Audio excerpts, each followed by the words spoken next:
I had a dream that I was in a maze of hallways and there was no ceiling. It was a maze of hallways with no roof, so it was just the sky above me.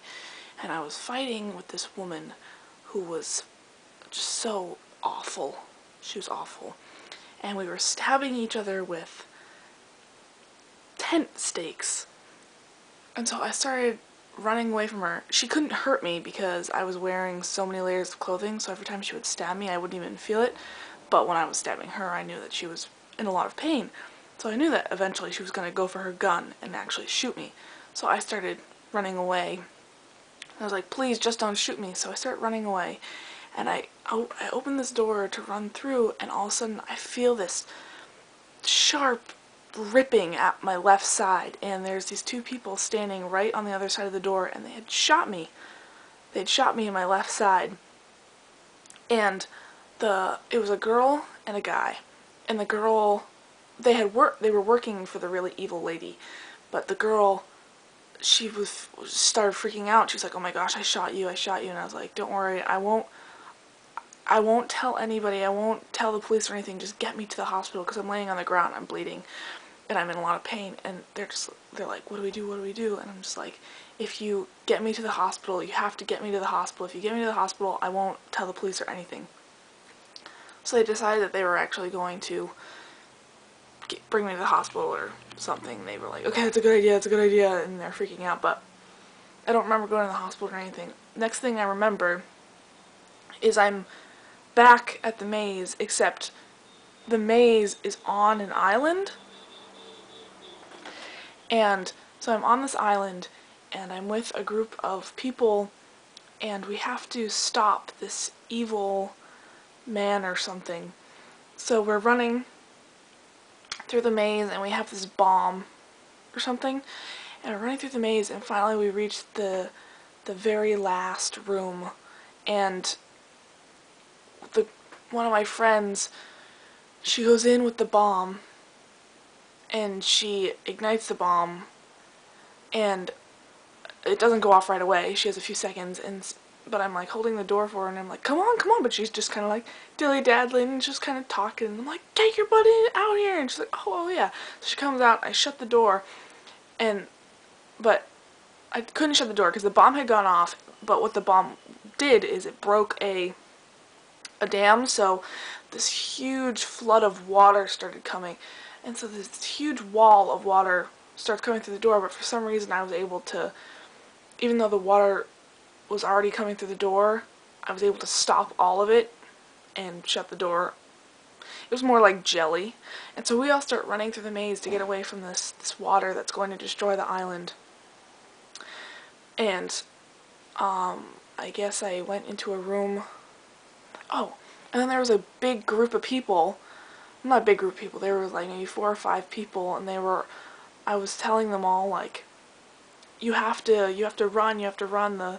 The flood is coming. But I guess what the flood did was it sucked you in.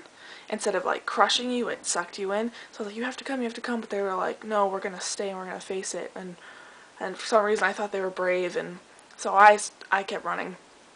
And then the thing passed, and I went back to see if any of those people had survived, and all of them had survived because they had, I don't know, I guess they were really, really heavy or something.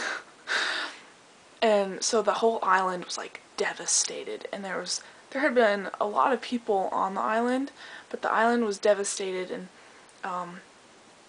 we were trying to like get things together or try to salvage anything to try to get to the mainland. And there was this list of all the people, but it didn't list our normal names, it only listed our AOL screen names. I don't know why. And so I found my friend Kenny, and I was trying to tell him the story of what had happened or something, but he was like, he kept walking away from me and packing all his stuff, and apparently he had like tons and tons and tons of t-shirts that he had to pack. And so I went outside, and there were guys playing racquetball,